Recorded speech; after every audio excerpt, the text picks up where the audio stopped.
being an entrepreneur sounds cool, but the reality of building a business is very, very difficult.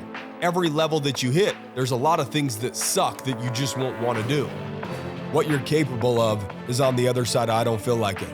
And if you're committed to what it is that you're trying to do, nothing is going to stop you from getting there. Welcome back to another episode of Real Business Owners with myself, Trevor Cowley. Today we have an amazing guest, Shawn Orr.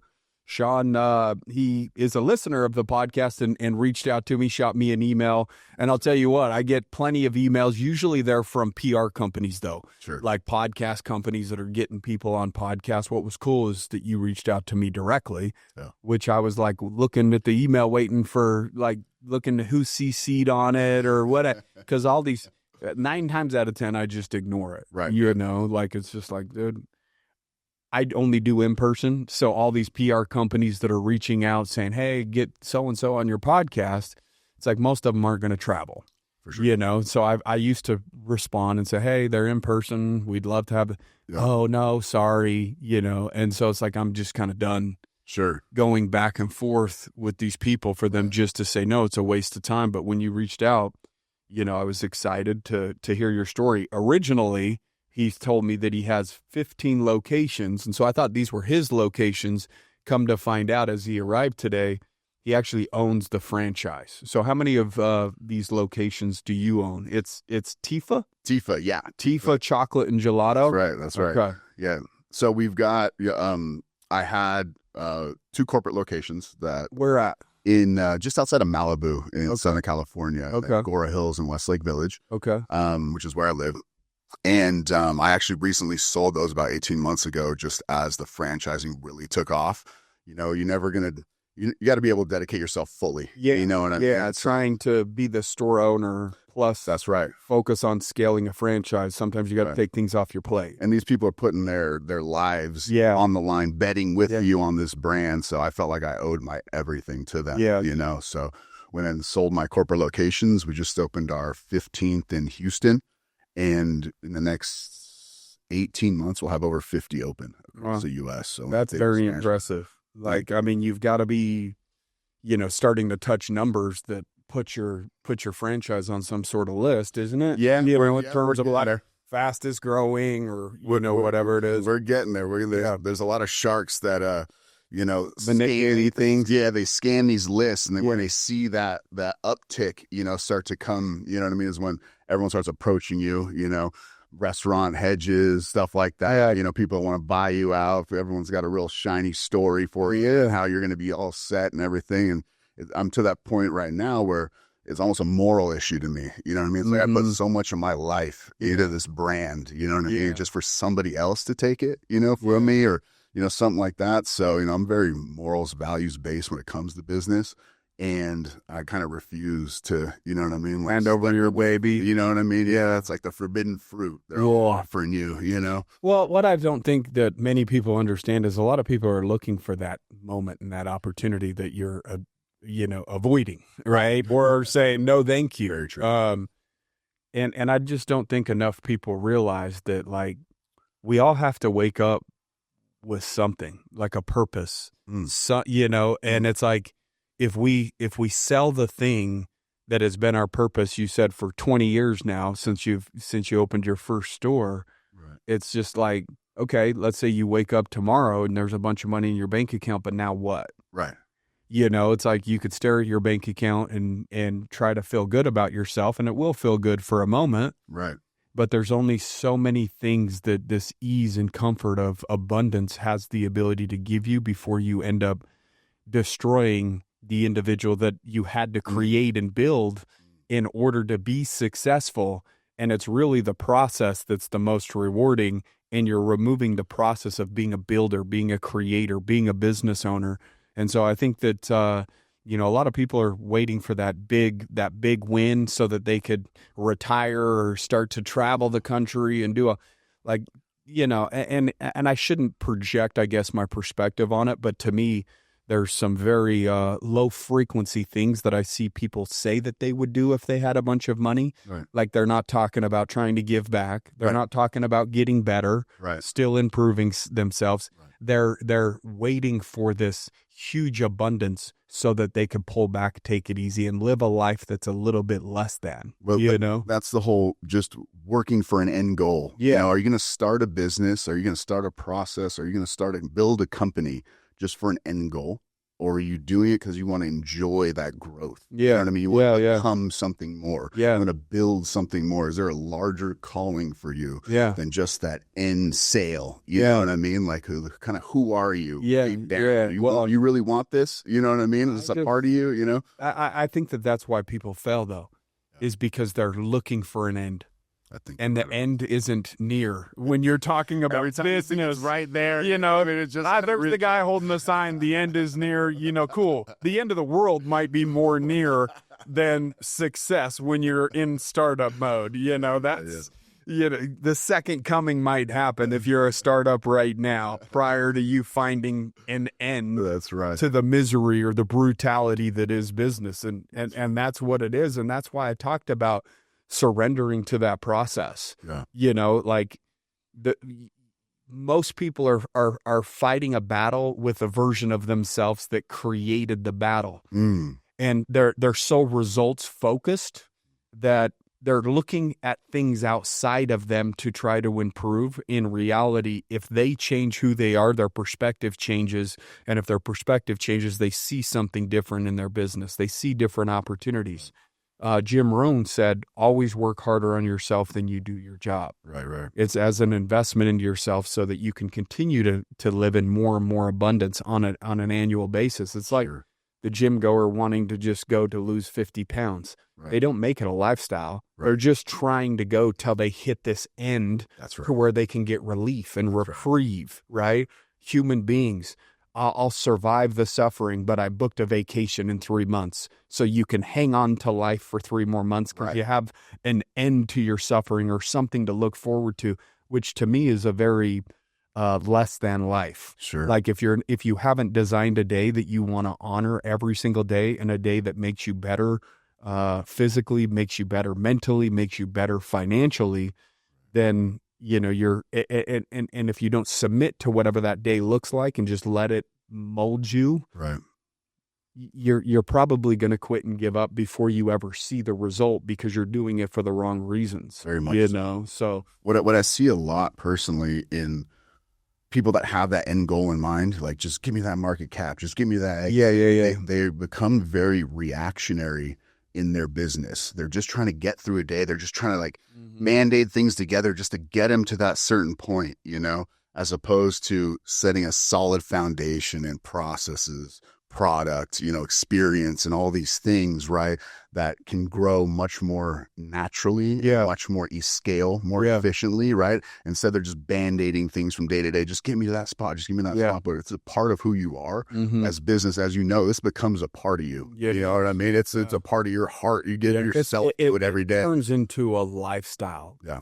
That's very much so. There's the 9-to-5 entrepreneurs, right, that are doing they're treating it like a job, right, rather than treating it like, dude, I'm a business owner. My entire life revolves around business, or revolves around, part of the reason why I do some of the things I do outside of business is because of business, right? The health, I want to be able to be at my peak mentally and physically, because it takes so much endurance and resilience in order to win in business, that I'm building myself out here. So when I show up in here, that I am a more resilient person, and that things that appear negative are like, it is what it is. We'll get through it. Right. Like I've gone through runs that I didn't think I'd be able to get through, or days that I didn't think, by challenging myself on the outside of business. And the only reason why I do that is so that I show up better in business. So even that portion of it is part of serving the bigger need that a business needs: a sharp leader, somebody that's bold, right, somebody that's confident, somebody that is resilient and that has the ability to endure the ups and downs that business will bring. So I want to talk about your actual business here for just a second. Sure. So when you originally started it, you were doing what? And was this like, hey, let's just open a ice cream shop on the side? Like usually that's how cool things happen. It's like this thing over here that ends up turning into the thing, you know? So kind of talk about that initial process of what that looked like. Initially started out as just honestly something that our family just wanted to do together. Yeah. You know, my sister's in this with me, my mother and my father in it as well. You know what I mean? So we started this thing as a family. Really, we started it as more of like kind of a social experiment. Like, could you just be a good person, a good family, have morals and values, create a great product, care about your customers, like, and will that still work? Like, is the American dream still alive, or do you need to be a fast food place? That's the only thing that lives, you know, a brand. Is that it, right? And it caught on like wildfire. We were unbelievably successful out of the gate, you know, and my grandma always said, you know, I'd rather be lucky than smart any day. You know what I mean? So I got myself real nice and lucky there. Just putting my heart into it. And, you know, we founded our first location, opened a second, you know. What were some of the mistakes maybe that you made on that first location? Great question. You know, so in what I see now, right, and the whole reason I honestly hit you up about this podcast is I'm not in this for me or what I could get out of it. You know what I mean? I really want your listeners to be able to kind of get an idea. There's going to be a couple of key listeners out there this is going to really resonate with. You know, they're going to save themselves hundreds of thousands of dollars in what I call the stupid tax. You know what I mean? That I paid along the way that I would not wish for them to pay, right? So the dummy degree. That's right. Yeah, I got a diploma, you know what I mean? Let me tell you. And so, you know, what I like to kind of think about, I think you got two core listeners that'll really resonate with this, right? One is going to be somebody who has one or two corporate locations and they're looking to franchise. What does that take? You know what I mean? What do I need for that, right? Yeah. Your second is going to be someone looking to start. You know what I mean? Their own incubator is what I call it. You know what I mean? This is going to be a test. You know what I mean? Let's see if this thing works. Who knows? Most likely I'm going to put my life savings on the line for this dream. Let's just see if this thing works. Right. So to speak to the second ones first here, those incubators, right? I think in that first 3 to 5 years of business, as you know, anyone starting a business, you are going to go through a transformation process. You know what I mean? Your heart has to be so all in 110%. Everything you got, every moment, every day is that thing and growing it. Just like when you have a child, you know what I mean? You're just growing that thing, building it, right? If you are 99% in, at some point in time, there will be a low moment that will break you and you will be out. You know what I mean? So you got to make It'll find that chink in your armor. It will, absolutely. You know what I mean? It's natural selection really is what it is, right? Yeah. And so to those ones, you know, I would say have a deeper calling in that business more than just money. And what I think that is for me personally is what I could give back to any given community that I'm in. Am I a place for somebody to go and have an emotional experience that I could have my kids there? Everyone turns their phone off. You know what I mean? In this specific business, I'm the best part of everybody's day, but there really has to be something deeper inside of you to get you through those hard moments that we were talking about just before we started this. You know what I mean? It's like, how many punches can you take? You know what I mean? Along the way. I shared a story of a homie during a tough time came to my office and pulled his hat off and showed me a bald spot on his head and said, dude, my hair's falling out. I'm just so stressed. Right. And as a good friend, I pointed at it and just started laughing. Right. You know, and beating him while he was down, because I watched the whole thing of how bad he said that he wanted to be a business owner and then him go do his own thing. And as a business owner, when you hear somebody say that they want to be a business owner, what they're really saying is, I want to be successful. I want to be financially independent. You don't want business ownership because it's just so brutal. But what you want is the result. And you see other people that have owned businesses that appear to be successful. And you're like, that's what I want. They own businesses. I need to own a business. And you got to be very, very careful about what you wish for, because, you know, homie went off and did his own thing and owned a business and his hair started falling out because of the stress. And it's just like, those moments will find every business owner. Every business owner will find a moment where, you know, business makes it just a little harder to smile. Yep, for sure. You know, life can start to lose color. It turns gray for a period of time. The darkness sets in. You go through depressions. You go through doubts. You go through uncertainty. You go through financial hardship. What else? You go through the gamut of everything to the extreme. Right. in a negative way prior to you seeing anything positive in an extreme on the other side of it, you know, and and I think a good tough, a good leader, I think, absorbs all of that and doesn't distill it down to their employees, right? They need to see you as strong, right? Which can be tough in those dark moments. You and I know, you know what I mean? We're guys, you know what I mean? Like, we're leaders. Forward facing in a certain manner, but like they have no idea the turmoil that we're going through, because our job is to show up and give the energy. That's right. Like, hey, blah, blah, blah, blah, blah. They don't know I have a headache. They don't know that I slept 3 or 4 hours last night. Yeah. They don't know that I sent myself 13 emails between 9 p.m. and 3 in the morning of thought after thought after thought.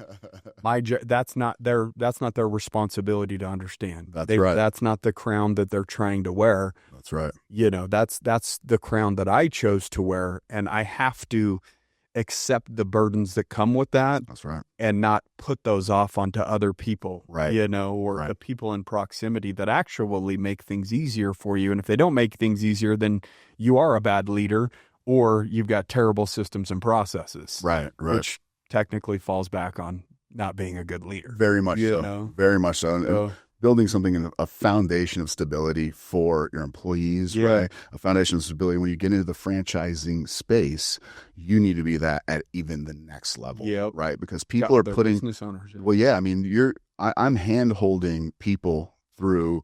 You know, we only bring families into this brand, so I'm hand holding 36 families that this is their nest egg. Trust. This is what they worked hard. This is the most stressful process they're going to go through in their life. And I'm holding their hand, and I take every single call. You know what I mean? All the doubts, I absorb it all. You know what I mean? And you have to kind of mentally draining. Very much so. It is absolutely, but it's also unbelievably rewarding. It's like, and akin to like raising kids, you know what I mean? You take all the pain, you take all of it, but it's so unbelievably rewarding at the end, you know what I mean? The finish and when you see them there, that's right. Yeah. That's exactly right. So when you get into that space, it just takes a whole nother level, I think, of you're learning as you go. I think life is steps of learning and then teaching what you've learned. Mm-hmm. You know what I mean? Well, they say that that's how you truly reinforce it, and you don't actually know unless you could teach it. That's right. That's a good one. So that's a good one. If you know something and you learn something, when you start regurgitating it, it actually sinks deeper into your subconscious. Absolutely. So it actually serves multiple purposes. You, the learner, and then somebody else that might be on the way up as well. Right? That's right. That's right.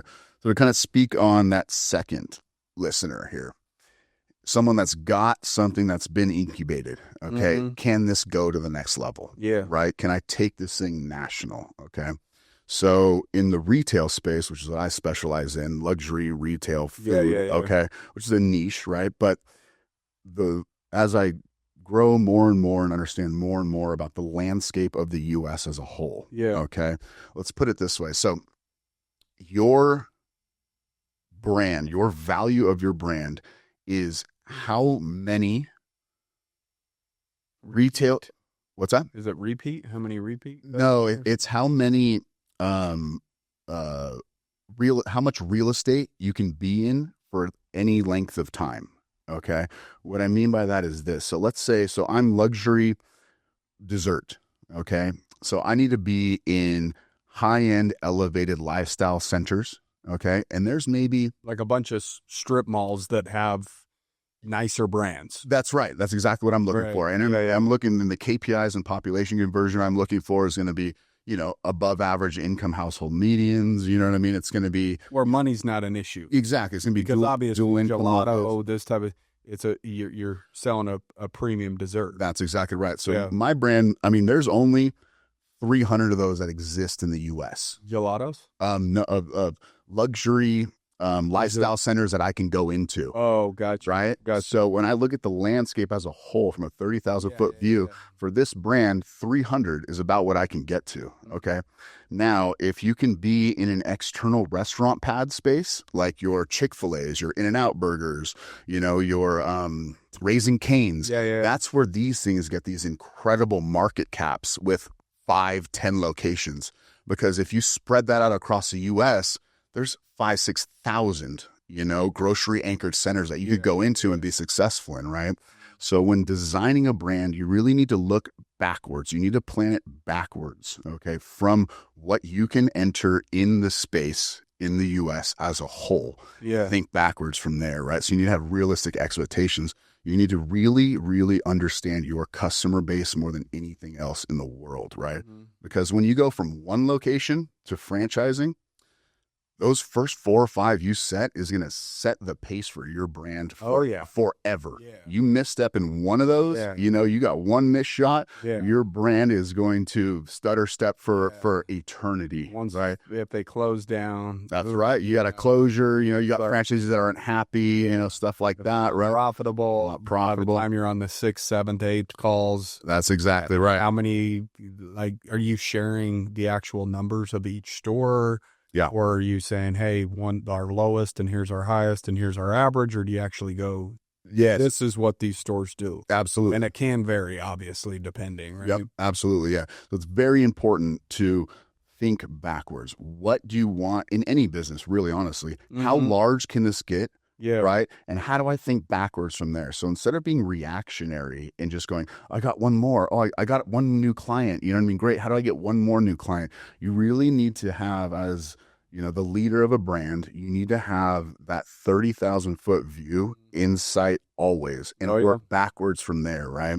So, for example, if we were to go into, just a grocery anchored center, nothing special, we get a low average unit volume out of that, right? Yeah. That's also setting the pace for where you can expand into, because these high-end landlords, they're only letting certain brands. They're letting Viores, you know what I mean? They're letting Lululemons in there. That's what they're letting. Their development, the customer experience security, part of their signature of their artwork, That's right? exactly and it's right. like they want to be selective about who's going, because it's a part of the whole piece of the puzzle. That's right. You don't see Baskin Robbins that are doing $2 million in annual sales. You know what I mean? Because they're not getting into those, right? Yeah. So you have to be very very conscious of your brand, where it sits in the market, and realistic about where it can go. Those are the 3 things I really, really find. And those first 5 are so crucial. Yeah. They're so, take your time getting those first 5. Baby them, equal whatever to make sure they're successful. Anything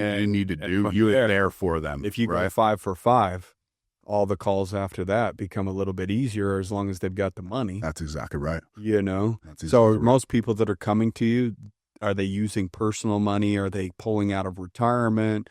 Are they getting loans from the SBA? Yeah. It's just all over the place. Yeah. I've got a full SBA funding team, a hand-picked funding team I put together. So it's never best to purchase depreciating assets with cash. You know that, what I mean, as well as anybody else, right? Equipment and things like that. You never want to buy that in cash. It's a depreciating asset. Your money, your cash is now worth less, 10% year over year in perpetuity, right?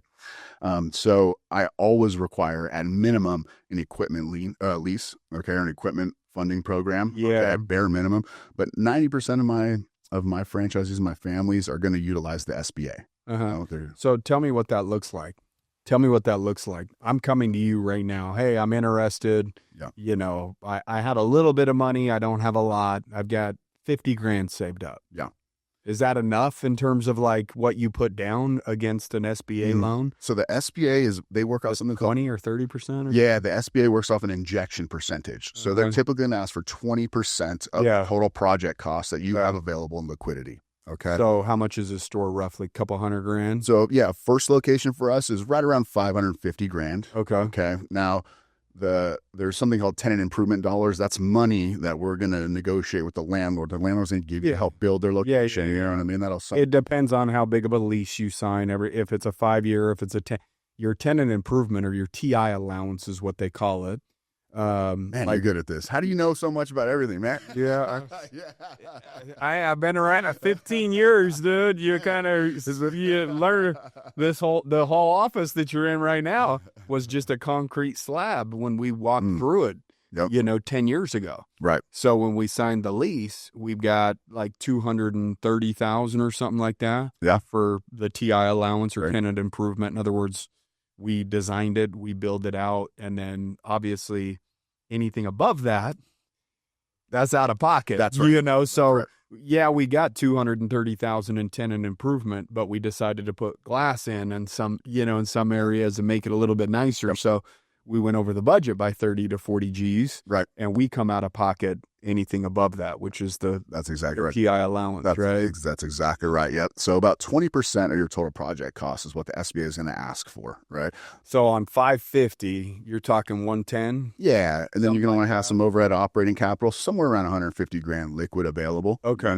Is kind of what you need to get into that first location. Okay. Right? Now our brand is very different. It's kind of industry disrupting the way that I kind of position it. So we give giant areas of exclusivity to each one of our families. So for example, all of Houston goes to one family. So does that mean that they have the first right of refusal, or do they actually own the territory? So I actually give them the full search territory. The reason why is we're like a hub and spoke. Okay. Let's take your average, I don't know, pizza concept or crumble cookie. Everyone knows crumble cookie. Yeah, right? yeah. You got an $800,000 build out. Okay. Every single time, because you're rebuilding that kitchen every single time. So you got to double, triple your exposures and your overhead liabilities are doubling, tripling along with it, right? Our brand's different. It's a much better economy of scale to it, okay? So each family's first location is what we call a production cafe. So that's the expensive build. Okay? That's that 550 average, right? You're making everything right. And you distribute it to all the other locations. That's right. The special uses, the second, third, fourth, fifth, sixth locations. They can be as little as 500-600 square feet. There's no production being built out there. So super. Ship it over. Yep. Super cheap build outs. You know what I mean? You can really target those super high end lifestyle centers downtown Main Street foot traffic plays. That would be a little too expensive to have 1,500 square feet over and over again. Yeah. But if the brand is designed for multi-unit ownership, right? Because in the retail space, one location, if you want to open one store, you're buying yourself another job. Let's be honest. You're buying yourself another job. Yeah. It's not going to be a 9-to-5 job. Let's put it that way, right? Right. Believe me. So when you get into and that is the tough part about franchises in general, is usually your workforce that you have come work for you has to be a little bit lower wage or beginning their employment journeys, anywhere from 16 to 25 or something like that. You're not going to have somebody come in at 45 and say, hey, I want to scoop ice cream for $18 an hour or $20 an hour, or whatever. So whatever California's damn minimum wage is, $50 an hour, I don't fucking know. I ain't trying to keep up with what the hell's going on over there. So God bless you. Let me tell you, I have a buddy that owns a franchise in California, and the red tape and all the stuff that you got to go through with attorneys.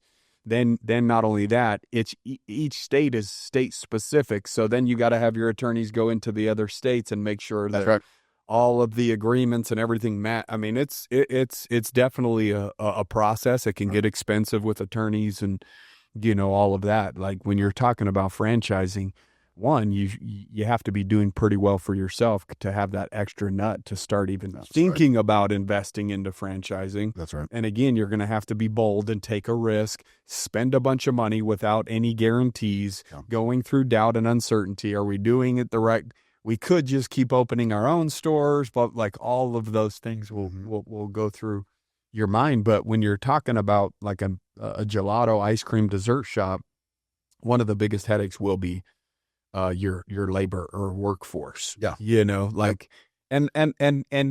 I would say 90% of businesses fall into that category. Absolutely. 90% of your headaches are going to be other human beings that you're relying on, right, that become unreliable in the worst possible moments.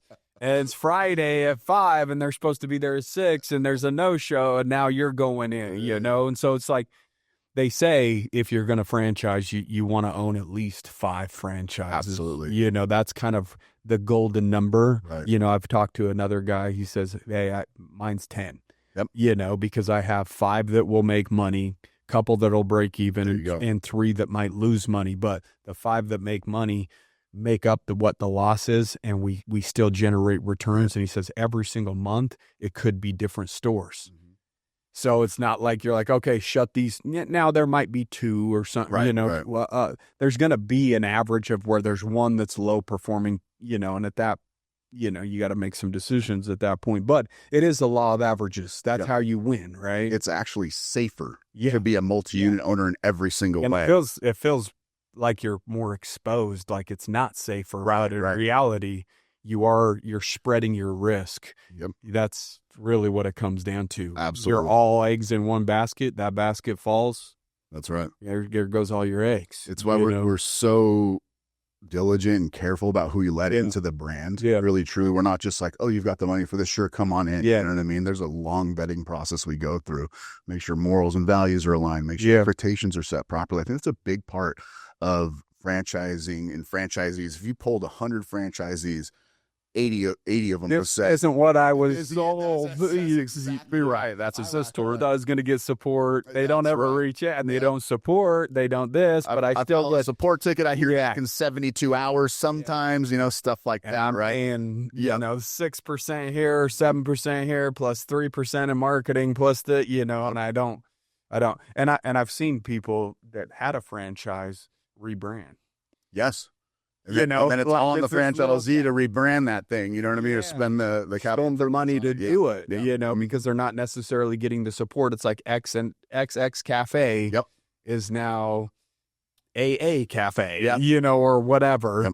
And it's like, what just happened? They got rid of the franchise so that they could pocket another 7, 8, 9%. Right. And it's up to the person that owns the franchise to be able to earn that on a month-to-month basis. And if they just get a little too complacent or too comfortable, they're like, well, I'm paying that for nothing. Right. Like we've established a base here. People know that we're here. I'll keep the food similar if it's sandwiches and soups and whatever. But it's I've heard of those frustrations big time in franchising. Yeah. But I mean, that's with anything. There's good and bad with anything. Yeah. And I think that's probably part of some of the fear that people go through, because I'm sure they're shopping multiple franchises when you're talking to them. Absolutely. They should be. Yeah. They should be. How are you getting leads? Do you run your own campaign? Do you go to the franchise people that you could buy the leads from the franchise gators? Nope, I don't do that stuff. Where they, shotgun it out to 10 different franchises and now you're just chasing. Yep. No, I don't do any of that stuff. I'm very strategic with my time. I only have so much time in any given day. Yeah. So what is the best return on my time investment? Money, you can make money any time. It comes and goes, right? But my time investment, what is that best spent doing? Yeah. So all of my leads are meta generated leads. Okay. Facebook and Instagram. Yeah. All of them. Yeah. Okay. Now for your incubator, people that are looking into franchising, okay, you eventually over a 12-month aggregate, 24-month aggregate, you put so much money into advertising, okay, and you're going to, on average, generate 1 out of 100 leads is going to convert. Yeah. Okay. Yeah. Now, so let's say it costs you, I don't know, $10,000 to get you those 100 leads, and then you got your one conversion out of it, right? Mm-hmm. Well, all you need to do now is double your ad spend. Right now you got 2 conversions, triple, quadruple. You know what I mean? It becomes How deep can you go? A simple algorithm. Yeah. You know what I mean? Really streamlined. Right. If you're going to these conventions and you're spending a week and you're spending $5,000 traveling out there and you're setting the whole booth up, you know what I mean? You're shaking hands, you're doing all this stuff. You may not get a single one. You know what I mean? But I always want to be able to know I can scale something, right? If I'm doing enough conventions and I'm doing enough handshaking, there's only one of me. You know what I mean? How many can I go to? Spend my whole, I can't even grow a brand that way, travel the world shaking a million hands. You know what I mean? It's not scalable, So this was scalable for me. It made a lot of sense, and I can do it from my computer. As we were just talking about. You can build any size. Jeff Bezos. You know what I mean? Started from a electronic box on his desk. Yeah. Everyone has that at home. Everyone can use that. You know what I mean? Everybody can run a Facebook ad or knows somebody who can run a Facebook ad. Absolutely. But there's no guarantees, so people don't run Facebook ads. Right. They don't want to lose. You lost money. Yes. Initially trying it. Yep. And I don't know if it was by yourself or with a marketing. 99% of the time, the first thing that you try doesn't work. Yes. So then you stop trying. So you were going uphill, so to speak, trying to seek higher ground or better. That's right. but you have to be willing to lose That's right. on that path. And so, like, my guess is you spent tens of thousands of dollars, like, adjust, tweak. A/B testing, testing, landing page. Is it this image? Is it this video? Is it that? And then finally things start syncing. You're like, this is the one. Here's all the ad budget. That's exactly right. You That's know? exactly right. So, I mean, that's where all of my leads come from. Yeah. You know, I mean, I can easily scalable. So when you do that, are you targeting areas that you want to go into with your Facebook ads rather than just doing a broad United States? Great question. Yeah, exactly right. Right. You need to know your customer. Okay. You need to have advanced analytics done on your customer base. Who is your core customer? Yeah. Where do they live? How many of them are in any given area? And what can a metropolitan area hold? Yeah. Right. You don't want to start spending marketing dollars on Podunk, Florida, you know what I mean? Where Small, you know, you don't want to just shotgun the United States. You need to be very strategic and very surgical where that dollar goes, right? So you need to, once again, think backwards. Okay. What can hold your business? Yeah. You know what I mean? What can hold 5 of your business? So you've already done all the research in terms of the area, and I would guess that the ad is we're active. We've already done a lot of research in the area. We're actively looking for franchisees that are interested in blah, blah, blah, blah, blah. That's exactly right. We've already done the research here. This is a good market. If you're interested, Right. touch base with us. Because all these brands, you know, very few franchise brands have made it to 100 units. Okay. And a big reason for that is because they did exactly that. They just said, oh, I can sell one here. I got a shiny product. I can sell it here. I can sell it love here. their shit so much that they think everybody else is going to. That's exactly it. You know what I mean? On the phones and nobody's buying their baby. That's like, right. What the fuck? That's exactly it, man. That's exactly it. You need to understand where you can go. Yeah. Can they be successful in there? Can they be multi-unit owners? And then target that area. Yeah. You find the right person to go in there. Yeah. That is how you do it. So, for example, with this brand, I may only ever have 42 franchisees in the 42 metropolitan. Everyone's been on 5. That's right. That's exactly it. And on my side, think about it from my side. If I want a 250 unit brand, okay, and I got to handhold 250 human beings, my kids never see me. Yeah. You know what I mean? That they don't get raised by their dad. You know what I mean? The result, but in a simplified manner. Right. And you've already trained, you've put all your love into that, into the educational process of the first one that they're then able to go and proliferate. You know what I mean? So it's just a much better model this way. It's better for the franchisee because their multi-owners are invested. They're happy. They got 5 or 6 of these things. They're doing better than what the W-2 job they left. Yeah. You know what I mean? To do this thing, you know?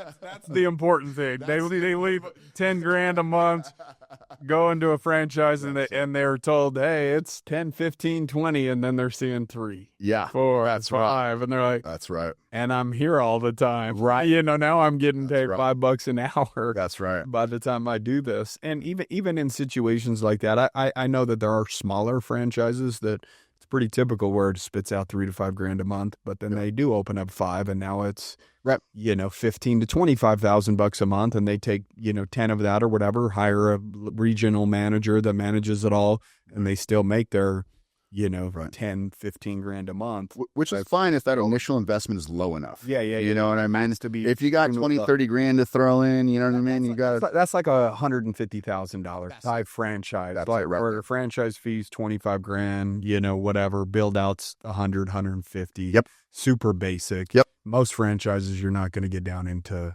under $250,000 by the time that you do that. Right. I had somebody in my office not that long ago, it was probably about a month ago, that has a business here in town, a little restaurant business. And, he's talking about franchising and, all this stuff or whatever. And he's like, how do I go about it? And I'm just like, you've already went through all the process with the attorney. He's like, oh yeah. And I'm like, okay, who have you told? Right. I'm like, who knows about this? Yeah. Right. I said, like, your entire job for the rest of your life is to be speaking about your franchise. That's right. And I said, I would guess that you haven't even made a post on Facebook saying that the opportunity to franchise with you is now available. And he's like, nah, I haven't. I was in that exact same spot. And I'm like, bro, you want the result without the work, bro. Right. Like You are your you own don't want to billboard. put yourself out there. You're okay doing the work behind the scenes Right. with your own shit. Right. But now when you have to advertise something to the world, Right. you're putting yourself out there and you're worried about the opinions of others or this or that. I'm like, everything that you do needs to be geared around, I have a franchise. Right. And if you can't change the mindset, you're not a restaurant owner anymore. You know, you got to think a little bit bigger and a little bit broader. They're almost more afraid of the rejection than else. That's part of it, man. Telling someone, hey, I got this. I'm like, no, I'm good on that. You know what I mean? It's like, you have to just go to the next, just keep moving forward. What's always frustrated me about the whole franchise thing is like when people talk about it, they throw out big numbers. Sure. And I talked to him about that, and I said, here's the thing: is how much does it cost to build it? You know, and he was at least $500,000-600,000, right? Anything Something food related. Got all the equipment and whatever, all the Got your hoods, you got everything else. Oh yeah. You know, and I was like, that's part of the problem that I see with franchises is they say, hey, it's 500,000, and then like the mom and pop thinker out there in the world that has a little bit of a nest egg, they compare that number to what they have and they don't think that it's possible for them. It's not affordable because it's $500,000. Right. When in reality, I'm like, bro, you need to be advertising like, hey, start a franchise with as little as $50,000 out of pocket or whatever, $100,000 out of pocket. Right. Talk about the number that they have to part with, not the total amount. Because when you actually get to dive deep into the numbers will pay for the rest of the overhead. Yes. And so it's like they don't have to worry about that part. That part the business will take care of. Right. What do they need to come up with for this to be a reality or a possibility, right? Yep. And I don't think enough franchises like lower the bar to let people know that it is truly possible for somebody if they have been disciplined and saved a little bit of money and they do want to make a transition and do something a little bit different. I think you're speaking very directly to a lot of people out there probably listening to this right now. They're like, oh, I've saved up a bit. You know what I mean? I really want to make the jump, be my own boss, that kind of thing. But I'm pensive too. You know what I mean? I don't know if I have, enough and stuff like that. It's like, the processes in franchising, okay, is I'm very big on hand-holding. We specialize in first-time business owners, right? Mm-hmm. So I'm hand-holding through everything. So I set up every process that I'm along with them, and it's all just like clockwork. So what about like entity for like all of that stuff? All that. We do it all together. I have literally an entire punch list, you know what I mean?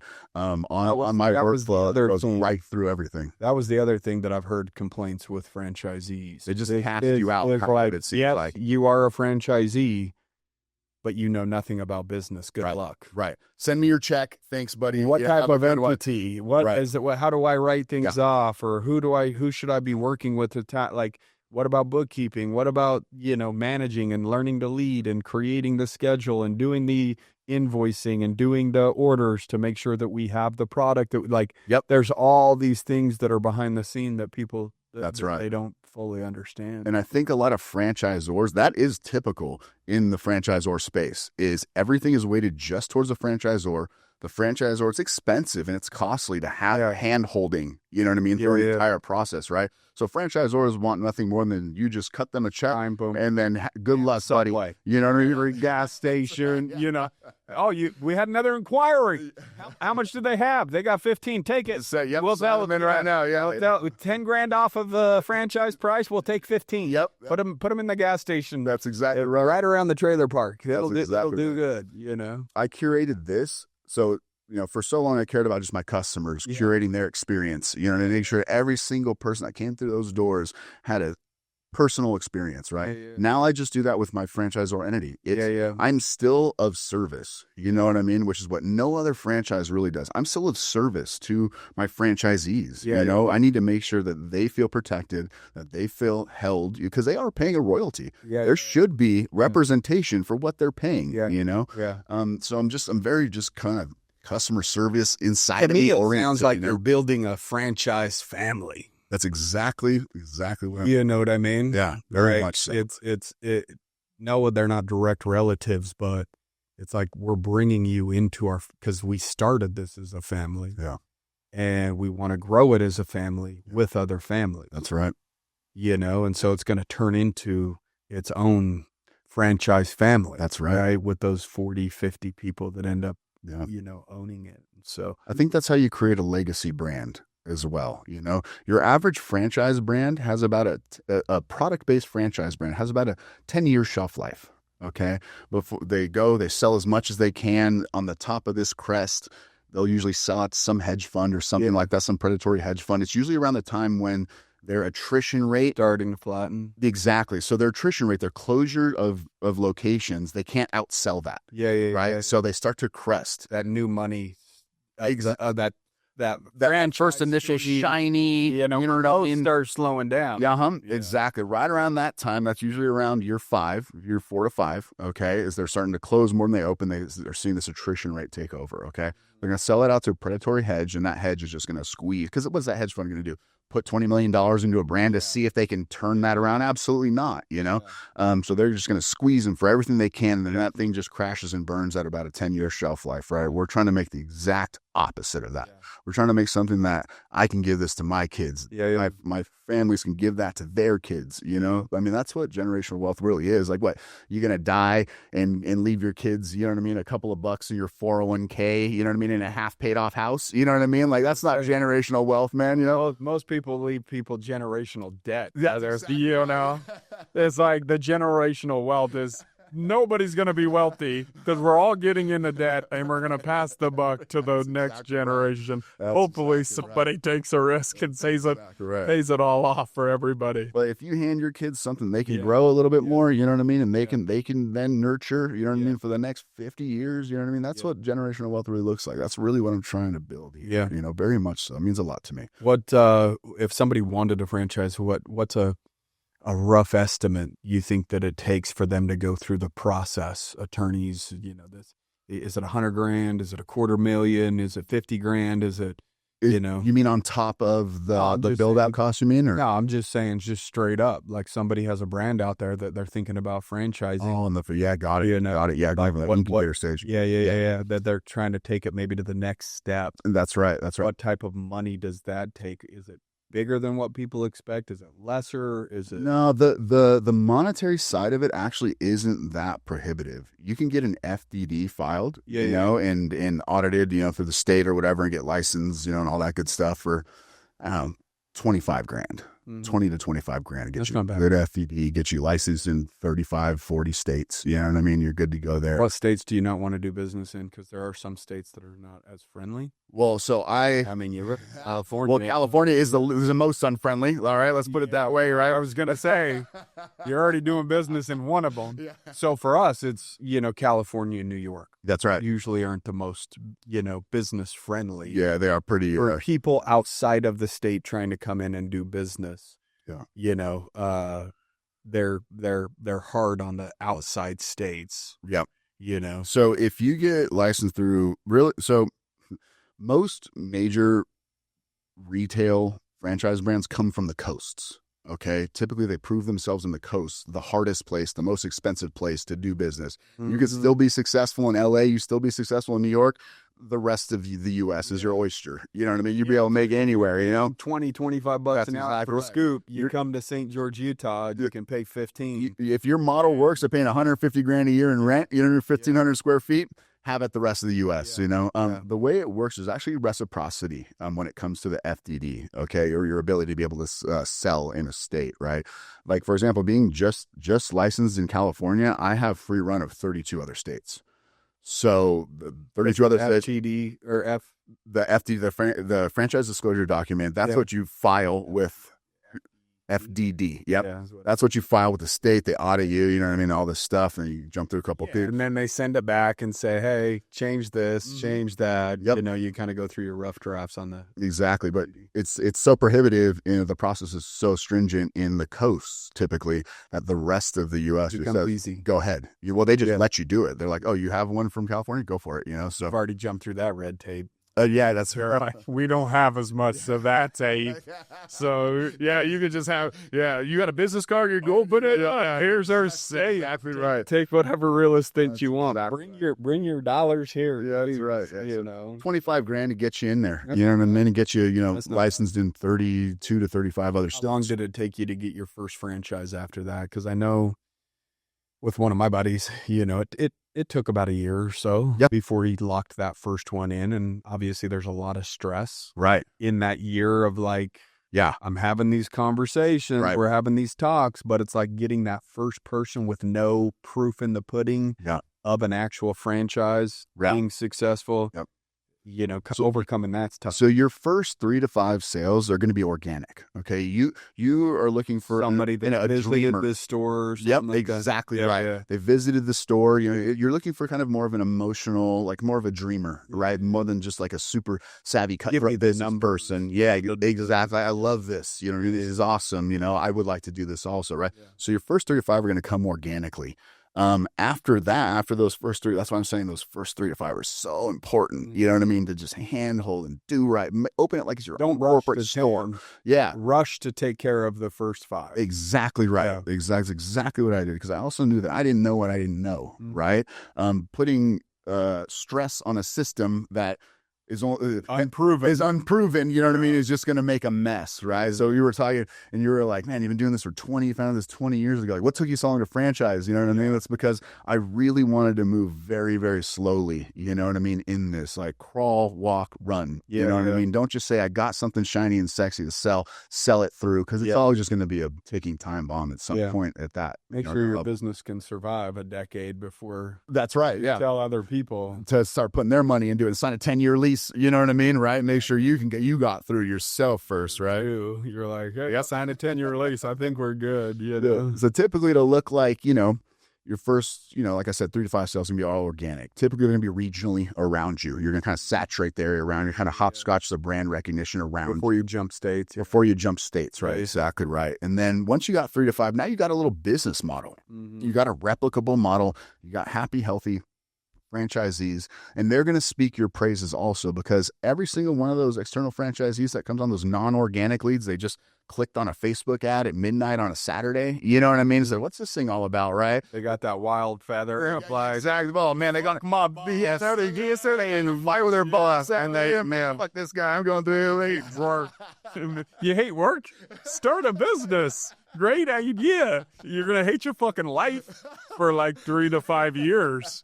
And now that's, but cool. Try it. Report back. That's too good, man. That's too good. Do the before and after pic, like the kids that go to war. Right. And then like 3 years later, take the after pic, dude. You're going to look like you're fucking aged 20 years. You know. Welcome to entrepreneurship. Isn't it lovely? Isn't it lovely, guys? I swear I didn't have any gray hair. You know what I mean? Just 6 years ago, I promise you that. You know, you got gray hair. You're like, dude, I'm 30. I feel fantastic. You know, they're like, fuck. 30. Okay, you've been in business for 10 years? Okay, let's do doggy years. You're a 70-year business owner, you know, so I see where you're coming from now, you know. So, yeah, you'll get that those 3 to 5 in your first. Well, I mean, it's a vibe. You know, people walk in, they feel the vibe, they see the line. Yeah. I think everybody's been into a store, got ice cream or whatever, and saw like the line on a Friday or whatever, and you're kind of starting to be like, oh, man. Right. This would be kind of cool, you know? And so at that point, you don't have to sell so much because they sold themselves already. That's it. Being the actual customer, seeing the environment, understanding that it has the ability to put people in a line in order to get what it is that you have. And so from there, it makes it a lot easier when you've touched it, felt it, experienced it, you know? So that to me makes a lot of sense that, you know, comes a little bit more organically. Definitely. And something really important when you move to non-organic leads is you want that person to consume as much content as possible about your brand, either A, before you jump on a phone call and waste 30 minutes to an hour of your time. You know what I mean? They're already bought into it. They already understand what's going on, right? You send them some stuff, say, hey, review this before the call or whatever. Exactly right. Yep. So you have any questions, we can go over it, whatever. Yep. What I do personally is I have a customizable portal system. Okay. And the first thing after I have a call with somebody is I send them this portal. That's going to have their FTD. It's going to have their initial investment worksheet. It's going to have a bunch of videos in there. And I can see how if far they've clicked through what they've watched, how much they watch, right? I want to make sure they've consumed as much data and content as possible about the brand before I start wasting my precious time. If somebody just is on the phone, just send me the numbers, yada yada, that kind of thing. That's never going to convert. You're doing it for the dollar, and you're not doing it for the right reason. Absolutely. And now it doesn't match the brand. You're shooting ads out across the U.S. You got people that are just window shopping. They just want to suck up an hour or two of your time. Or and accidentally clicked on the ad, and the information auto-populated. And they're like, dude, I don't know. I might have clicked on it. Yeah, and it's like a lot of that stuff too. Yeah, man. So, there's little things like that. You'll go from organic to non-organic. Yeah.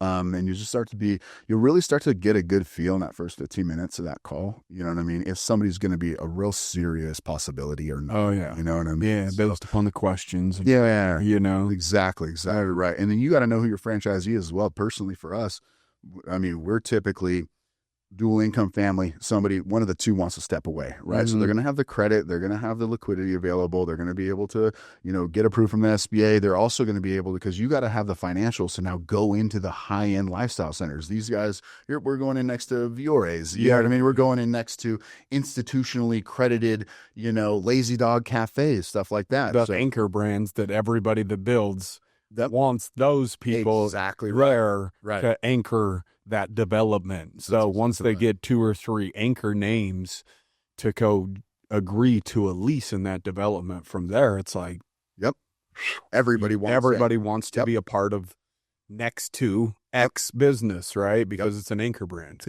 For example, I use I have about 3 different analytics firms that I retain. One specializes in only cell phone ping collection services. Okay. It can tell, it gives me enough data to make you want to wrap that cell phone in foil. You know what I mean? It'll tell me where you parked, how long you parked there for, what stores you visited, where you shopped at, where you drove home to afterwards, how long you stayed there. It'll tell me crazy stuff. You know what I mean? It'll tell me your median family household income. It'll tell you everything, right? And that's really important. Co-tenancy, understanding the KPIs and population in customer conversion is huge. Like, for example, I need to be able to see 500,000 annual sit-down evening food and beverage visitors to any given center within a assumably walkable area. Okay. That's what I need to see. I need to be able to see 2.5 million visits to the center as a whole. So I know exactly, what I mean? The numbers, right? So that's as you get better and better, your first couple, you're going to be kind of shooting in the dark a little bit. You know what I mean? You need to be honest with those first 3 to 5. Hey, look, you know what I mean? I'm going to do this along with you. I'm going to be here the whole way, but just so you know, I don't know everything yet. You know what I mean? You're a part of growing this brand with me. Are you okay with that? Once you get a little bit more and going a little bit more, you know what I mean? Then you're going to get sharpen your sword, and you're going to know exactly what you need. This is what we're looking for. Yep. Boom. That's exactly it. And at that point, it's like, and that's where most franchisors, franchise entities fall flat, because it's labor intensive. You know what I mean? I'm with any given location we open, I'm working hours and hours, and I'm negotiating all LOIs with them. Confirming the AC condition. You know what I mean? How many amps of power do we have in here? I'm doing all that stuff. We may negotiate 10 LOIs and only sign one of those things. You know what I mean? That's what it takes to have a legacy brand. If I was to be your average franchise brand, just say, send me your check, good luck. You know what I mean? You got a 10-year brand. That's out the door. You know what I mean? No one's resigning. 10-year brand because they signed a 10-year lease. That's exactly right. Once the leases come falling off. That's exactly right. That's what you'll see. If it's a 5-year thing, fall off. If it's a 10-year, it's usually associated with the lease. Absolutely.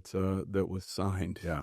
You won't know until if they re-sign, then that's a healthy, That's the number I'm looking for. Yeah. 3 signatures at 10 years. Yeah. That's how you have a legacy brand on your hands. I know that. Exactly. And there's a lot that do well, How does somebody find out more about you or your brand? Like if somebody's listening and they want to know more about it, they could go to Tifa Chocolate Gelato.com. You know what I mean? We've got a whole, page. You can learn about the franchise. You know what I mean? You can digest a bunch of, media and materials and stuff like that. And there's a little submission form. Was there always coffee and other desserts ever since day one? Or did it start as gelato and ice cream?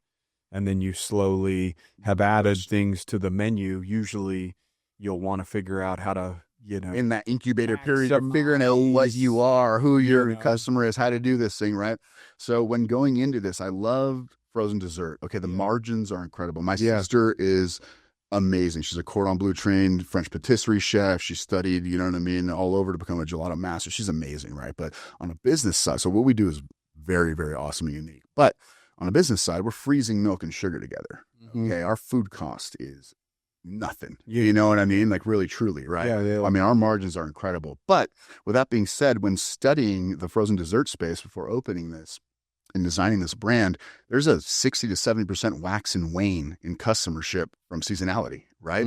Summer to winter. Who wants a brand? Who wants to start a business when they got to save all their acorns in the summer to make it through the cold, dark winter? They can't pay themselves a salary. They got to see at the end of the year if there's any nickels left over to, you know what I mean, to be able to get their hands on. It's not a franchise for Alaska. That's right. Yeah. Hey, Miami, Florida, you know, if you guys are ready for some gelato, you know. What we did is we knew that, and we added high-end chocolate, artisan chocolates, a pastry case, a full-service espresso and tea bar. So we're getting year-round visitors. We really temper that wax and wane so that you can have healthy cash flow cycles throughout the year. You know, you don't have to stress. If you open in the middle of December, it's, oh my gosh, you know what I mean? No one's locking those doors, something like that, right? So we really designed it to really kind of be as bulletproof as possible. An annual business, not a seasonal business. Very much so. Very much so. So that's why we really designed it that way. Well, that's when I was looking at your website. I saw some of those other things, and I was like, you know, I mean, obviously you want your average ticket to go up, right? Our average, you know, went from $10 to $13 because we added these, you know, at checkout right by the cash. Hey, I'll grab these almonds or this chocolate cover. You know, prices are on point, man. It's like you can just notice the back of your hand. Yeah, I mean, that's exactly you right. Don't you lose? That's right. Or you know, I've got a couple dummy degrees myself, you know, and I bet I paid a lot more than most people for my degrees. I have the info now, so everyone can fuck off. I paid my fat tax. I would tell you're a student of business. Yeah, you know what I mean? Like really, very much. Yeah, I've been around a lot of different businesses. I've had a franchise. You know, I've dealt with the seasonalities of, you know, it was acai bowls. Yep.